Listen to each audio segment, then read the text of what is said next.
Bismillahirrahmanirrahim. Donc aujourd'hui, on va parler du souffle cardiaque chez l'enfant et la problématique qu'il pose.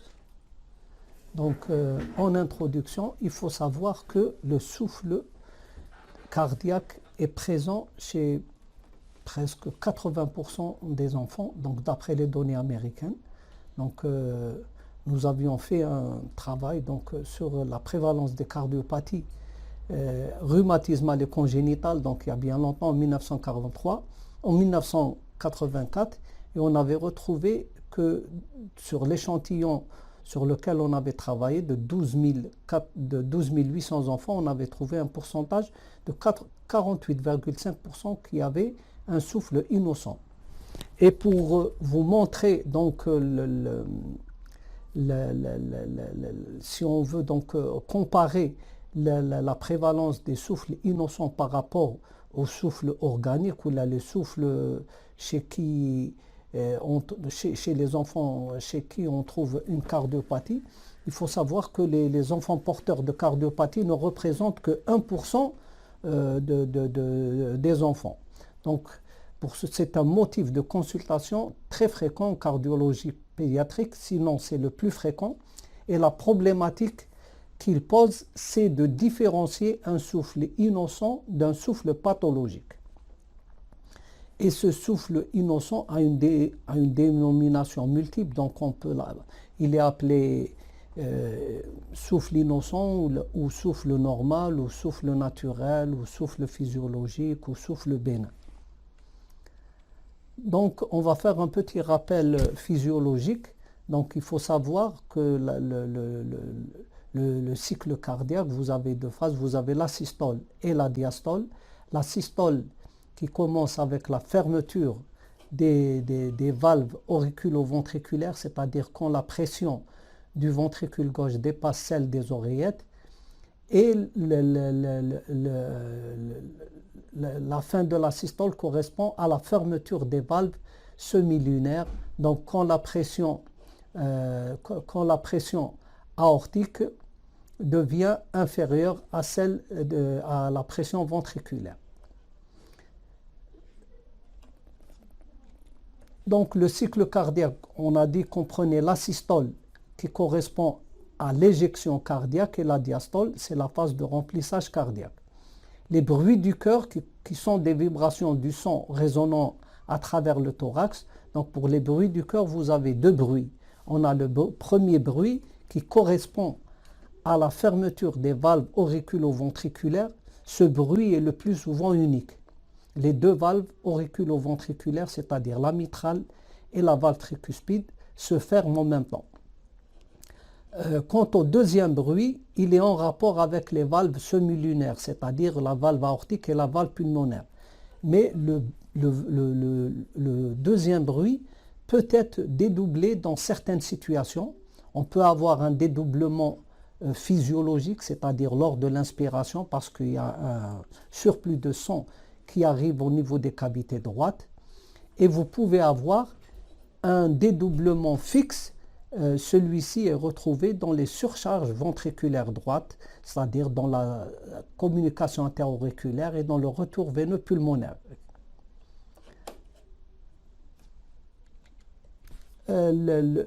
Donc le dédoublement, donc avec en expiration, le B2 devient unique, et en expiration, donc avec l'afflux du sang, donc au niveau des cavités droites, vous pouvez avoir un dédoublement qui est dit variable. C'est un dédoublement qui est physiologique, contrairement au dédoublement qui est fixe qu'on retrouve dans les surcharges ventriculaires droites. Donc l'approche clinique d'un enfant porteur d'un souffle, en premier lieu, il faut qu'il y ait un environnement adéquat, un environnement calme. Il faut que l'enfant soit coopérant. Ceci est surtout important, peut-être que chez les petits nourrissons.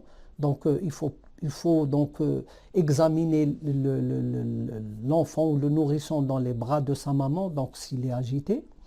Donc la troisième chose, il faudrait que le médecin soit convaincu que l'examen clinique est important, donc, et qui peut donc aider à l'approche diagnostique. Donc dans l'anamnèse maternelle est importante, donc l'anamnèse médicale. Donc si la maman est porteuse d'une pathologie particulière, en particulier le diabète, on sait que les mamans diabétiques ont un risque de survenue de cardiopathie qui est plus élevé, de même que la maman, si elle est porteur d'un lupus. Donc souvent vous avez des cardiopathies qui sont associées ou en bloc auriculo-ventriculaire, les drogues, en particulier le tabagisme, et l'alcool, oui, ou la tolérance est zéro, donc surtout pour la femme enceinte. Et surtout durant les premiers mois de la grossesse, étant donné que le cœur est le premier organe à se former. Le cœur se forme entre la 3e semaine et la 10e semaine de vie.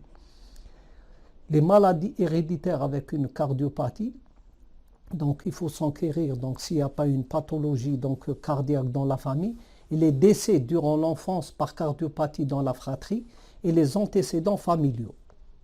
Donc est-ce que la mère est porteuse d'une cardiopathie? C'est surtout important pour la mère. Pour le père, c'est important, mais moins que pour la mère. L'inspection, donc c'est très important. L'évaluation clinique, donc elle commence toujours par l'inspection.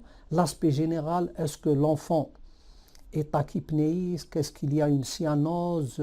Est-ce qu'il y a un tirage? Donc le statut nutritionnel, il faut savoir donc si la courbe pondérale est normale, si l'enfant n'est pas hypotrophique, est-ce que si on n'a pas une failure to thrive en anglais, c'est-à-dire un défaut de croissance, est-ce que l'enfant est porteur d'anomalies génétiques, donc un syndrome malformatif? Est-ce qu'il est porteur d'une trisomie 21 ou il a une trisomie 13 ou une trisomie 18? Parce que dans ces pathologies, le risque de survenue d'une cardiopathie est beaucoup plus important que dans le reste de la population. Il faut savoir que pour la trisomie 21, 50% des enfants sont porteurs d'une cardiopathie et presque 70% de ces patients ont un canal atrioventriculaire. Il y a d'autres cardiopathies qui peuvent survenir chez le trisomique, en particulier la CIV de type inlet, le canal artériel, et aussi pour les cardiopathies cyanogènes, vous avez la tétralogie de Fallot. Il faut savoir que la transposition des gros vaisseaux et les obstacles à l'éjection du cœur gauche sont vraiment très rares dans la transposition, dans la trisomie 21, le syndrome de Down.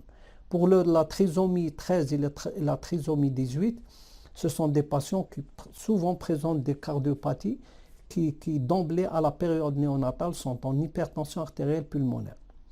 La couleur, donc s'il y a une cyanose, s'il y a une pâleur et s'il y a un hypocratisme digital.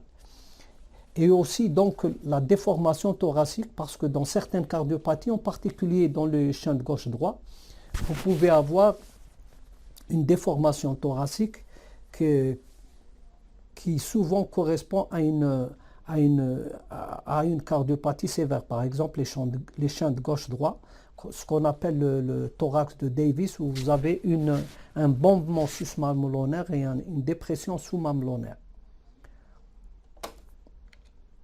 Donc voilà un enfant qui est porteur d'une tétralogie de Fallot. Donc c'est bien évident. La cyanose, elle est surtout évidente au niveau de la langue et des muqueuses. Donc elle s'exagère lors du cri. Vous avez certains syndromes particuliers, comme on a dit, la trisomie 21, qui est donc très souvent associée à un canal atrioventriculaire ou une CIV. Le syndrome de Williams, Burron, aussi qui est associé à une pathologie particulière, c'est la sténose supraortique. Parfois, vous avez d'autres... mais la malformation qui lui est caractéristique, c'est la sténose supraortique. Et vous remarquez que cet enfant a un philtrome qui est long. Il a une bouche qui est large. Vous avez un petit menton.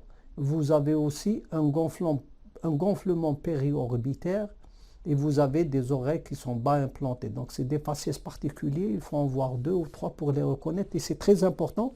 c'est-à-dire qu'à chaque type malformatif, on a une pathologie cardiaque particulière. Ceci est un enfant qui a une trisomique et qui a une délétion du chromosome 22q11. Vous avez des petites oreilles qui sont bas implantées.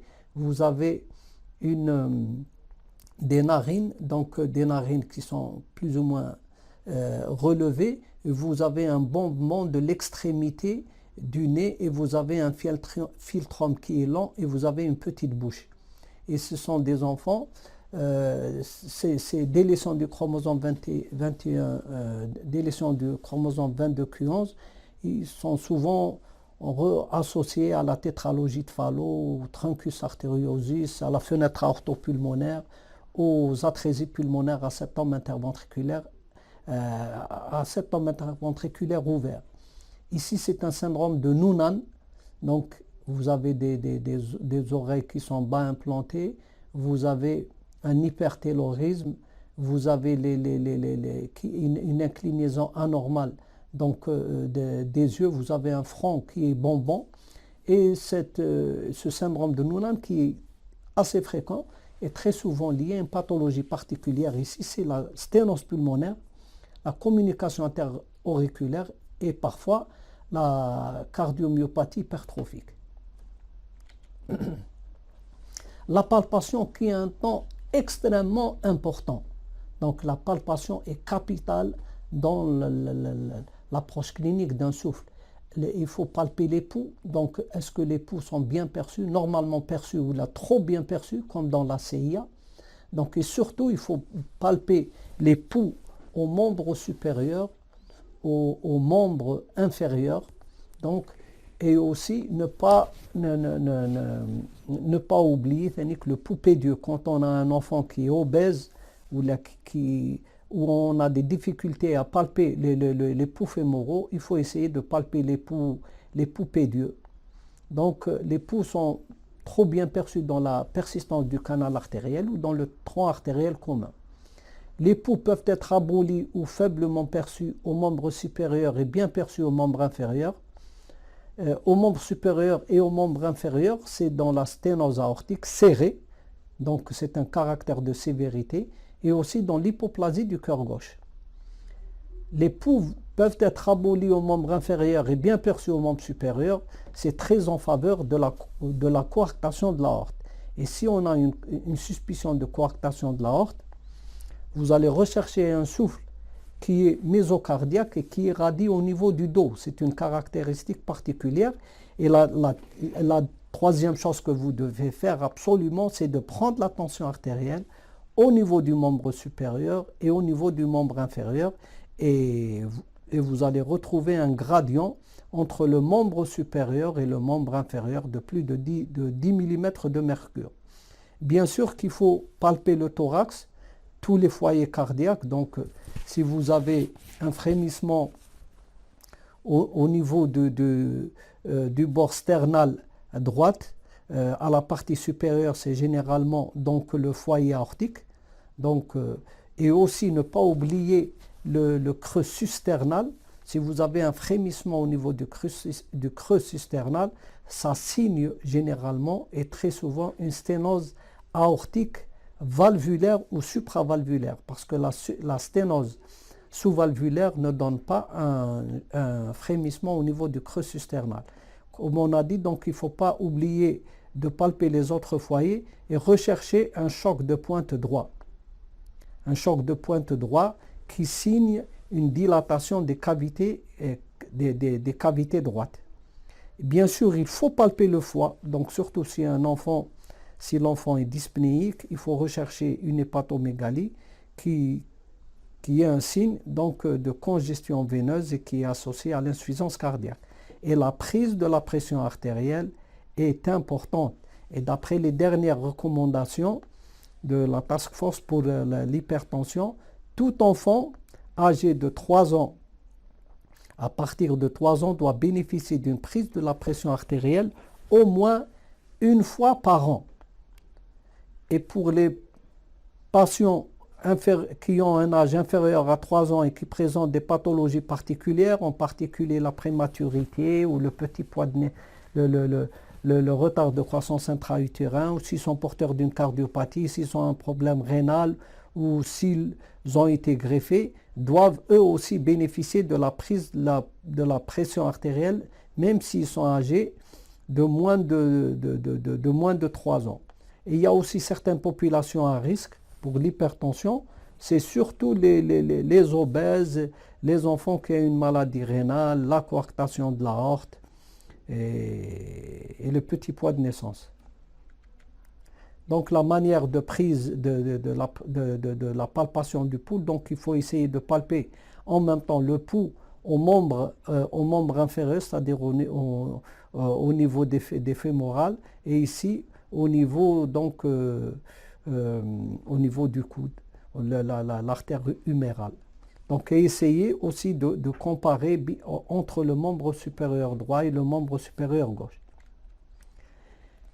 Les conditions, donc il faut avoir des conditions d'auscultation, donc il faut qu'il y ait un calme et aussi le matériel, donc un stéthoscope de bonne qualité.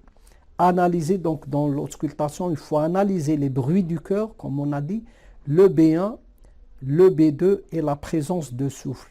Le souffle, donc on va analyser les souffles. Vous avez le B1, comme on a dit, le B1, donc il n'est pas aussi important que le B2. Ce qui est important, c'est le B2, très important dans l'auscultation. Il faut savoir si le B2, est-ce qu'il est assourdi dans certaines pathologies, donc il peut être assourdi. Il faut voir s'il est unique. On peut avoir un B2 unique, comme dans la tétralogie de Fallot ou dans le tronc artériel commun, mais le plus souvent, on peut avoir un B2 dédoublé, surtout en cas de surcharge volumétrique droite, comme la communication interauriculaire ou dans le retour veineux anormal. Le B3, vous pouvez avoir un B3 physiologique chez l'enfant et vous pouvez avoir un B4 en cas de tachycardie si vous avez une insuffisance cardiaque. Et le clic, c'est très important, le clic. Le clic, quand vous retrouvez un clic, ça signe. Si vous avez un souffle associé à un clic, ça signe, même s'il est sain, ça signe que l'enfant a une pathologie cardiaque. Le souffle, le plus souvent, il est innocent, mais le clic, il est toujours pathologique. Le clic, le plus souvent, vous avez un clic éjectionnel, surtout dans la pathologie des gros vaisseaux, comme la sténose aortique ou la sténose pulmonaire. La problématique, donc, c'est essayer de différencier entre un souffle innocent et un souffle pathologique. Les symptômes, donc, est-ce qu'il y a des symptômes ou non? Généralement, l'enfant qui a un souffle innocent, donc qui n'a pas de signification clinique, il est asymptomatique, donc c'est un enfant qui est eupnéique, eutrophique, qui se développe bien, qui est bien coloré, il n'a pas un syndrome malformatif quelconque. Par contre, dans un souffle pathologique, généralement, vous avez des symptômes. Il peut être tachypnéique, il peut être cyanosé, il peut avoir un syndrome malformatif. Donc, le timing aussi, donc le moment de survenue de ce souffle. Early ejection systolique, donc le souffle innocent est le plus souvent proto-mésosystolique. Alors que le souffle diastolique, il est le souffle pathologique est le plus souvent diastolique ou pansystolique, c'est-à-dire pansystolique, c'est-à-dire holosystolique. Donc il masque le B1, et le souffle pansystolique, il est retrouvé surtout dans les shunts gauche-droit à l'étage ventriculaire, c'est-à-dire la CIV, ou une fuite auriculo-ventriculaire. Donc pour les souffles diastoliques, tous les souffles diastoliques sont pathologiques à l'exception du hum veineux qu'on va voir par la suite.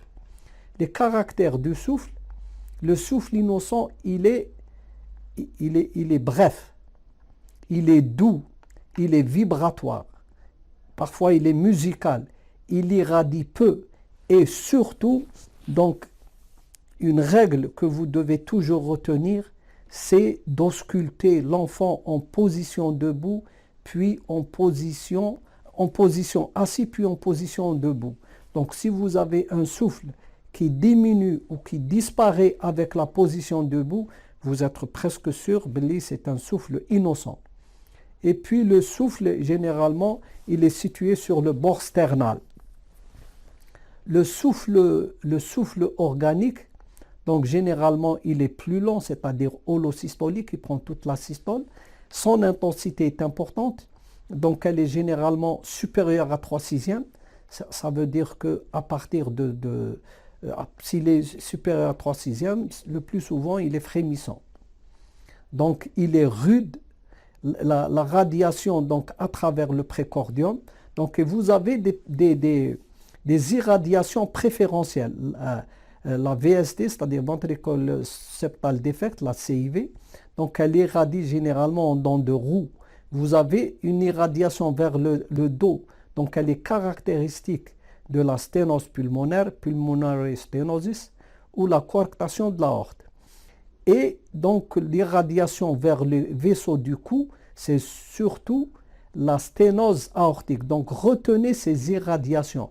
Et quand vous avez un souffle innocent, il faut donc ausculter le cou, voir s'il n'irradie pas au niveau du dos et aussi voir s'il n'irradie pas en dents de roue.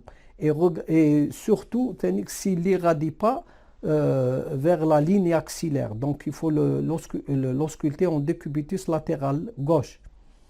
Les signes associés, donc en cas de souffle innocent, donc il n'y a pas de souffle, il n'y a pas de bruit associé, il n'y a pas de trill, il n'y a pas de frémissement, et le choc de pointe droit le plus souvent donc n'est pas retrouvé. Dans les souffles pathologiques, celui-ci est intense. Vous pouvez avoir un dédoublement fixe du B2 qu'on retrouve, comme je vous l'ai dit, dans la surcharge ventriculaire droite, comme la CIA ou le retour veineux. Et le frémissement, donc le frémissement, ce sont les souffles dont l'intensité est égale ou dépasse 4/6. Donc le diagnostic différentiel, vous avez deux règles d'or. Les signes, il faut toujours rechercher les signes qui accompagnent le souffle systolique. Est-ce qu'il y a une dyspnée? Est-ce qu'il y a un essoufflement? Est-ce qu'il y a des signes physiques associés? La cyanose, le frémissement et les malformations. Si vous avez un syndrome malformatif, il faut faire très attention parce que, comme on l'avait dit au début, donc la fréquence même des malformations extracardiaques, une malformation on appelle une autre. Donc un enfant qui a des malformations extracardiaques a beaucoup de chances d'avoir des malformations cardiaques associées. Et bien sûr, le CG, est-ce que le CG est normal? C'est le CG normal, le pathologique, de même que la radio du thorax. Le B2 peut être diminué, donc il peut être augmenté d'intensité. Donc c'est un signe très important, l'augmentation d'intensité du B2. Si vous suivez un enfant qui a un shunt gauche-droite, c'est-à-dire une CIV, et si le souffle commence à diminuer alors que le B2 augmente en intensité, ça veut dire que l'état de l'enfant est en train de s'aggraver et vous ne devez pas être rassuré par la diminution de l'intensité du souffle. Donc si l'intensité augmente du B2 et l'intensité du souffle diminue, ce sont des signes d'HTAP. Il y a trois autres règles pour différencier les autres souffles. Le souffle pathologique, c'est généralement un souffle holosystolique ou pansystolique, c'est-à-dire qu'il débute avec le B1, il est rectangulaire et se termine avec le B2. Tous les souffles diastoliques sont pathologiques. Et actuellement, dans la pratique actuellement, il y avait 30 ans ou là, à l'époque du RA, donc c'était surtout la fuite aortique. Actuellement, elle est de plus. La fuite aortique rhumatismale est vraiment rare, sinon exceptionnelle. C'est surtout le souffle diastolique qu'on retrouve, c'est la fuite pulmonaire qui est conséquence de la réparation de la tétralogie de Fallot. Et le souffle continu, donc, dont le meilleur exemple est la persistance du canal artériel. Les foyers d'auscultation, donc vous avez le deuxième espace intercostal droit qui correspond au foyer aortique, et on sait que les souffles de sténose aortique irradient vers le cou. Vous avez le foyer symétrique, donc qui est situé à gauche, au deuxième espace intercostal gauche. C'est le souffle, la pathologie pulmonaire. Et il faut savoir que le souffle qui est sous-claviculaire, et généralement il est continu, c'est le souffle de canal artériel, persistance du canal artériel. Et le foyer tricuspidien, ici, le plus souvent, c'est le siège des CIV. Et le foyer mitral, c'est qui est situé au 4e, 5e espace intercostal gauche, correspond au foyer mitral. Donc, vous avez différents types de souffle. Vous avez le souffle losangique, c'est le souffle éjectionnel. Donc, sur les souffles systoliques, vous avez deux types de souffle. Vous avez le souffle d'éjection et le souffle de régurgitation. Vous avez le souffle d'éjection systolique, c'est un souffle qui est retrouvé dans la sténose aortique et dans la sténose pulmonaire. Vous voyez que le souffle débute après le B1 et vous avez donc un maximum en méso et puis donc il va crescendo, décrescendo, donc il va augmenter puis il va diminuer. Et donc la situation de ce maximum du souffle donc, est en rapport avec la sévérité de la sténose. Plus le maximum du souffle est près du B1, plus la sténose est sévère. Pour les souffles holosystoliques ou pansystoliques, ce sont les souffles de régurgitation de la valve auriculo-ventriculaire. Le plus souvent, c'est une régurgitation mitrale. Vous voyez qu'il commence avec le B2. Parfois, il couvre le B2 et il s'étend juste, il commence avec le B1 et se continue jusqu'au B2. Donc on le retrouve dans les fuites auriculo-ventriculaires et dans la CIV, c'est-à-dire ventricular septal defect. C'est une occasion pour vous pour apprendre la terminologie anglaise, des termes médicaux. C'est extrêmement important de vous mettre à l'anglais.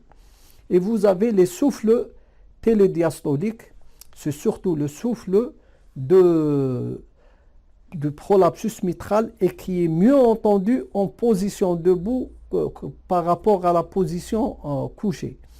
C'est ce qu'on appelait avant le syndrome de Barlow ou le syndrome de clic-souffle. Vous avez un clic et puis vous avez un souffle télédiastolique. Les souffles diastoliques, donc ce sont des souffles décrescendo, donc qui surviennent après le B2, sont le souffle de fuite aortique ou le souffle d'insuffisance pulmonaire. Et vous avez les souffles mésodiastoliques, c'est surtout le souffle de sténose mitrale ou sténose tricuspidienne. Ils sont de plus en plus rares avec la diminution ou presque la disparition du rhumatisme articulaire aigu.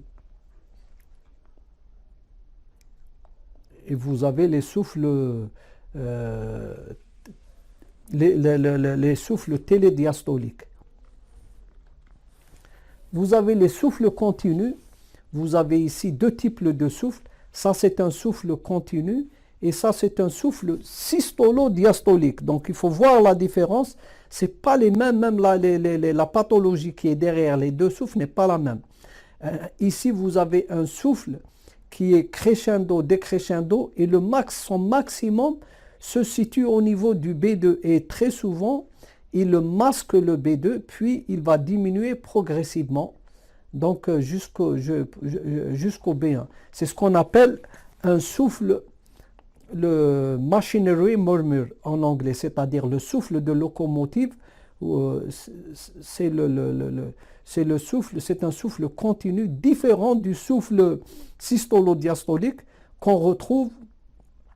Surtout, il est typique de la tétralogie de Fallot avec une agénésie des valves pulmonaires. Donc, vous avez un souffle systolique puis vous avez un B2, donc il s'arrête, la partie systolique s'arrête au niveau du B2. Le B2 est bien perçu, contrairement dans le souffle continu, puis vous avez la composante diastolique.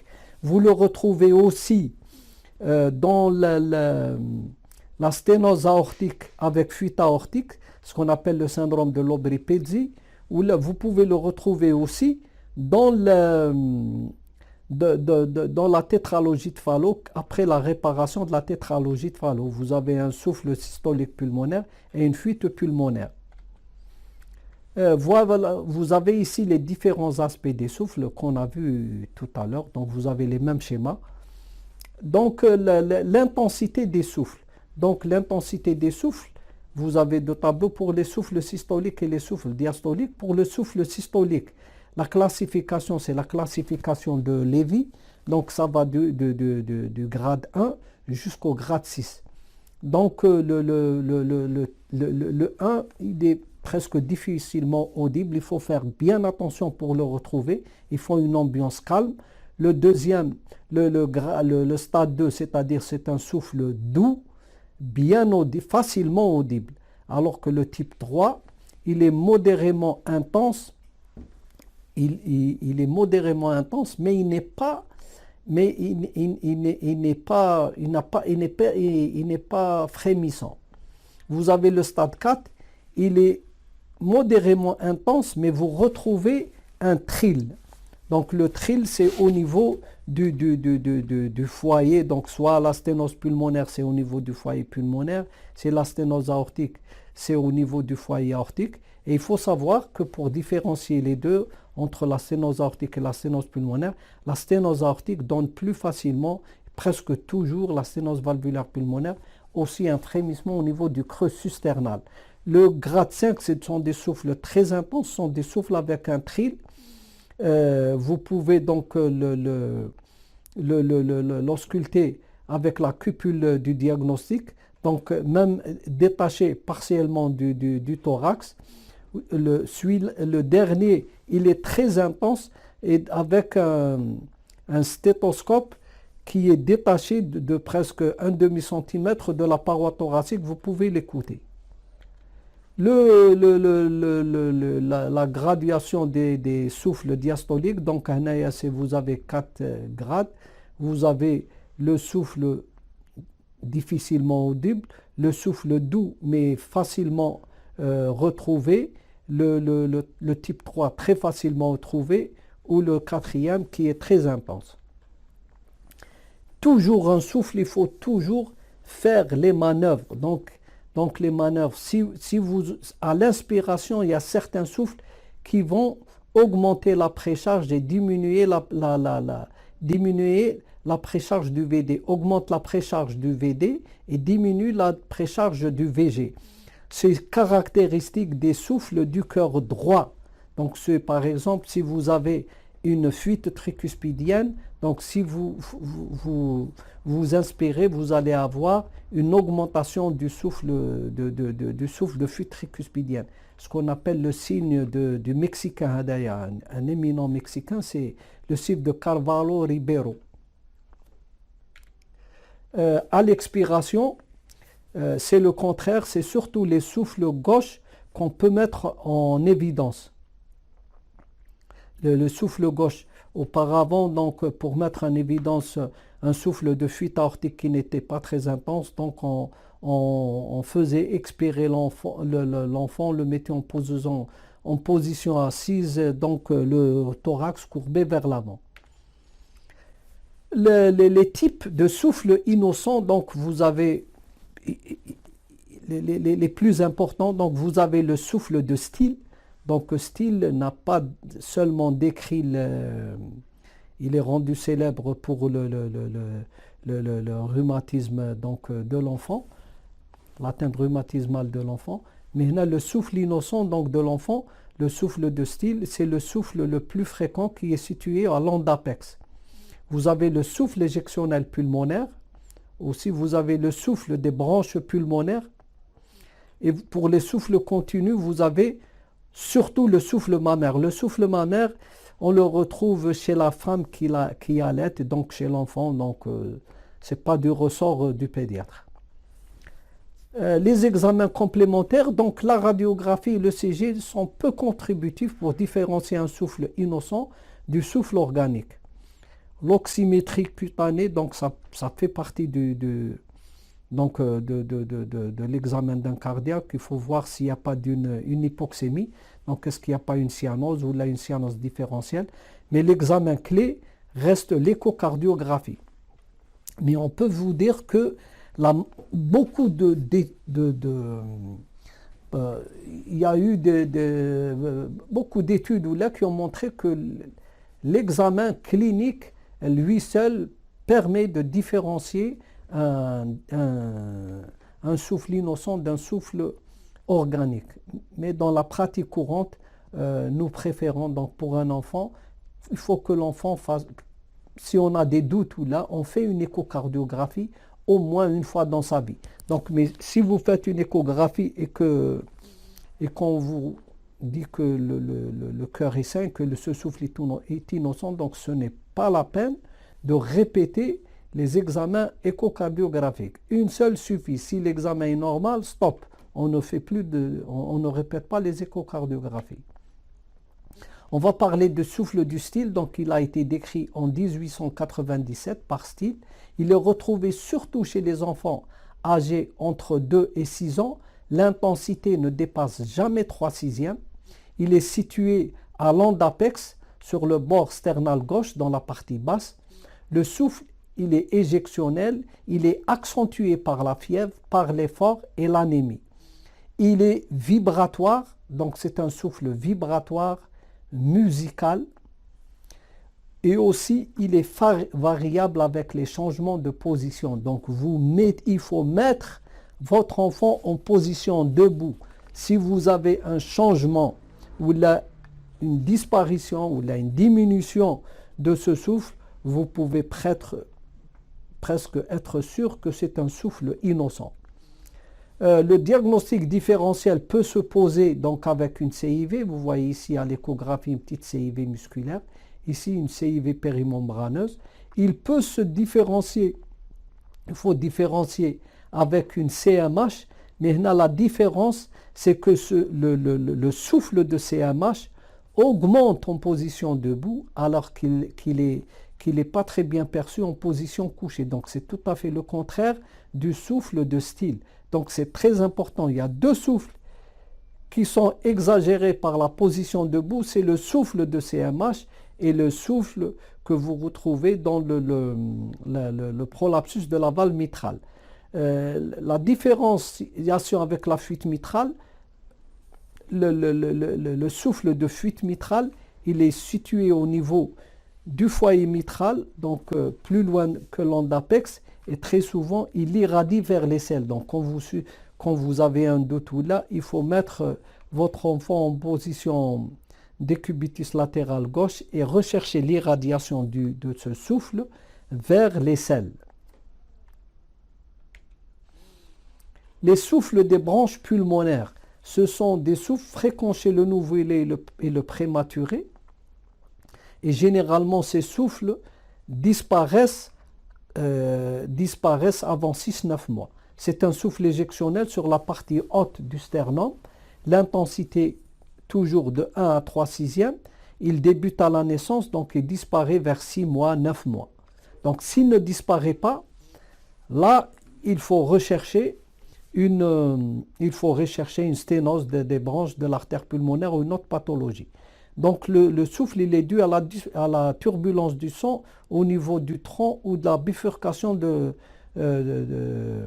des artères pulmonaires. Il faut savoir que ce souffle est généralement dû au fait que in utero, le sang qui va au niveau du poumon est très diminué. Donc à peine 10% du début du VD va au niveau du poumon. Tout le poumon passe à travers le canal in utero vers l'aorte descendante. C'est pour cela qu'on a un certain degré d'hypoplasie à la naissance et surtout qu'à la naissance, le débit pulmonaire est multiplié par 10. Vous allez avoir une une sténose, si l'on veut, fonctionnelle donc, de ces vaisseaux. Le diagnostic différentiel se fait avec la sténose des branches de l'artère pulmonaire, mais on a dit que ce souffle disparaît vers 6 mois. S'il ne disparaît pas, donc vous pouvez suspecter soit une sténose des branches de l'artère pulmonaire ou une CIA, parce que la CIA aussi donne un souffle de sténose pulmonaire fonctionnelle, parce que le débit au niveau du VD est augmenté et vous allez avoir un hyperdébit qui passe à travers un anneau pulmonaire qui est normal, ça va donner un petit souffle. Et aussi la sténose pulmonaire, donc ce sont les diagnostics différentiels. Le souffle éjectionnel pulmonaire, surtout chez l'adolescent, on peut avoir, et l'adulte, on peut avoir un souffle d'intensité 2 à 3 sixièmes, donc il ne dépasse jamais 3 sixièmes. À la partie supérieure du bord sternal, donc à la partie supérieure gauche, il est plus intense en position couchée, donc en position debout, il diminue, donc il est variable avec les changements de position. Il n'irradie pas au niveau du dos. Et la deuxième chose, il n'est pas accompagné d'un clic comme dans une sténose pulmonaire. Donc ce sont les critères qui font la différence. Il n'y a pas de clic, il n'irradie pas au niveau du dos et il change avec le changement de position. Donc vous avez ici donc une sténose pulmonaire, donc à l'écho, donc vous avez un gradient. Ici vous avez une communication interauriculaire. Ici c'est la sténose aortique. Le hum veineux, c'est un souffle veineux continu, c'est le souffle de Potin, donc il a été décrit en 1867, à la partie basse du cou. Donc c'est un souffle qui est très intense, parfois il est frémissement, il est plus intense en position debout, donc il disparaît à la pression de la jugulaire, donc à la pression de la jugulaire ipsilatérale, c'est-à-dire qui est du même côté du souffle. Ou donc il disparaît aussi, donc vous pressez la jugulaire, ou là, si vous lui tournez le cou du côté, de l'autre côté, donc ce souffle disparaît. Donc il est dû aux turbulences du sang au niveau des confluences des gros troncs veineux. Le diagnostic, le souffle continu, c'est toujours, vous évoquez un canal artériel, la persistance du canal artériel, la fistule coronaire qui est exceptionnelle, mais généralement elle est plus bas située, la fistule coronaire, vous avez un souffle continu qui est généralement situé donc au 3e, 4e espace intercostal droit. Et la rupture de l'anévrisme de Valsalva, il est très rare donc chez les enfants, où c'est un souffle qui est très bruyant, donc un souffle de 5, 6 sixièmes, et très généralement, les enfants ont un tableau gravissime, mais le plus souvent, ils sont en insuffisance cardiaque. Donc les caractères des souffles innocents, ils sont doux. Le souffle innocent, il est musical, vibratoire, les bruits du cœur sont normaux, le B2 est normal, la pression artérielle est normale, il varie avec les changements de position. Donc quand vous retrouvez un souffle, il faut mettre l'enfant en position debout. Il n'est jamais holosystolique, il ne prend pas toute la systole. C'est un souffle qui est proto ou méso, mais pas télésystolique. L'anamnèse et l'examen physique sont généralement normaux. La conduite à tenir pour le souffle innocent, aucune prophylaxie n'est indiquée. Cet enfant n'a pas besoin d'être suivi. Il n'a pas besoin d'être suivi. La troisième chose, je pense la chose la plus importante, c'est de rassurer les parents et de leur dire que sur 100 souffles qu'on retrouve, il y a presque 90, si ce n'est plus, de souffles qui sont innocents, normaux ou bénins, et que seulement 10% des souffles sont organiques. Donc il faut rassurer les parents. Les souffles pathologiques, ce sont surtout, on le dit, on le répète, c'est les souffles diastoliques, les souffles de régurgitation qui sont holosystoliques, c'est les souffles de CIV ou de fuite mitrale ou fuite tricuspidienne, les souffles frémissants et l'association à un clic. Un clic, c'est un bruit surajouté qui généralement se situe entre le B1 et le B2. Généralement, il correspond à la valve, à l'ouverture des valves semi-lunaires. When to refer, donc, quand est-ce que vous devez référer donc, votre patient à un spécialiste? Si vous avez donc une histoire familiale chargée, donc si vous avez des antécédents de cardiopathie, on répète pour tous les souffles diastoliques, pour les souffles continus, à l'exception du hume veineux, tous les souffles qui ont un stade 4 ou plus, c'est-à-dire les souffles frémissants et plus, tous les souffles systoliques, donc qui n'ont pas les caractères clairs d'un souffle innocent. Si vous avez un souffle avec un rythme rapide, un rythme de galop, la présence d'un trill, c'est-à-dire d'un frémissement, signe l'organicité du souffle. Le cyanosis clubbing c'est l'hypocratisme digital, donc bien sûr vous adressez une pression artérielle élevée au niveau des deux bras où vous avez une différence entre les membres supérieurs et le membre inférieur, c'est très important. Donc quand vous avez une pression artérielle qui est élevée au niveau du bras droit, il faut toujours prendre la pression au niveau du pied gauche ou droit. Les signes d'insuffisance cardiaque, un ECG anormal. Voilà. Donc, en conclusion, le souffle, c'est le motif le plus fréquent de consultation en cardiopédiatrie. Le souffle innocent le plus fréquent, c'est le souffle de sténose des branches périphériques chez le nouveau-né et le souffle de Still chez l'enfant.